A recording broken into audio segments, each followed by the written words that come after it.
श्री असाउद्दीन ओवैसी जी।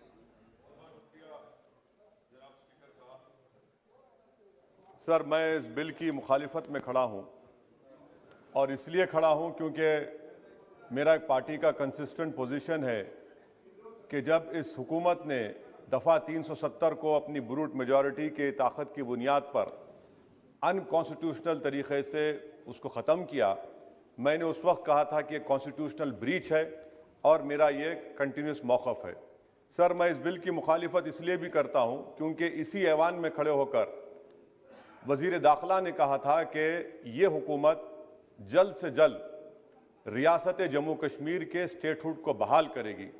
आज आप उस अपने वादे से मुनहरिफ हो रहे हैं क्योंकि जब आप जम्मू कश्मीर केडर को एमगुट में मिला रहे हैं तो इससे आपकी नीयत का साफ इज़हार होता है कि आपने जो उस ऐवान को उस वक्त वादा किया था कि जम्मू कश्मीर की दोबारा रियासत को बहाल किया जाएगा, वो सच्चाई पर मबनी नहीं था, वो सिर्फ महज अल्फाज थे या जुमले थे। तीसरी बात यह है कि सर, एक ऐसी रियासत जहां पर मुसलमान तनासुब में ज़्यादा हैं मगर पहले से अफसरशाही में उनका तनासुब बहुत कम था। मैं आपका आदाद शुमार आपके सामने रखता हूं सर। 24 सेक्रेटरी के पोस्ट हैं जिसमें से सिर्फ 5 कश्मीरी मुसलमान हैं। 58 IAS के पोस्ट में सिर्फ 12 मुसलमान हैं, यानी 17.24। 2011 की मरदमशुमारी के मुताबिक सर जम्मू कश्मीर में 68.31 मुसलमानों की आबादी है और 28% हमारे हिंदू भाइयों की आबादी है। मगर अगर आप देखेंगे टायर 2 में सर दूसरे दर्जे के 523 इंतजामी अफसरान, जिसे कश्मीरी एडमिनिस्ट्रेटिव ऑफिसर सर्विस कहते हैं, 220 यानी 523 में से 220 यानी 42.6 कश्मीरी मुसलमान हैं। IPS में आ जाइए सर, 66 पोस्ट हैं जिसमें से सिर्फ 7 मुसलमान हैं। दूसरे दर्जे के अफसरान में 248 में 108 यानी 43.54% मुसलमान हैं। अब आप मुझे बताइए कि आप क्या करने जा रहे हैं। अच्छा सर, यहां पर यह कहा गया कि कश्मीर बड़ा बैकवर्ड है। कश्मीर का खित्ता बैकवर्ड नहीं है, ये आपकी गलतफहमी है और आपके जो दिमाग में जो फीड किया गया है वो नफरत की बुनियाद पर। सच्चाई यह है कि इस खित्ते में गुर्बत की सतह से नीचे का तनासुब 10.31 है और पूरे भारत में 21.92 है। मैं सरकार से जानना चाहता हूं कि आखिर आप कश्मीर की रियासत के स्टेटहुड को बहाल करेंगे, नहीं करेंगे। चौथा बात यह कि आपकी गलत फैसले की बुनियाद पर दूसरे ऐवान में एक भी कश्मीरी रुकने पार्लियामान नहीं है। यह हमारे मुल्क की, भारत की तारीख में तीसरी मरतबा ऐसा हुआ है। मेरा चौथा सवाल हुकूमत से यह है कि हम ये कहते हैं, ये आपका मानना सही है कि हमारे मुल्क में बाहर के दीगर ममालिक को मदाखलत करने की कोई जरूरत नहीं है, मगर आप उनको लेकर गए ना, आप तो यूरोपियन पार्लियामेंट के लोगों को लेकर गए। अब तीसरी मरतबा आप यूरोप के सफीरों को 16 फरवरी को खबर है कि आप लेकर जा रहे हैं। आखिर ये FDI नहीं है, क्यों यूरोप के लोग कश्मीर जाएंगे? आप एक ऑल पार्टी मीटिंग लेकर जाइए ना डेलीगेशन को।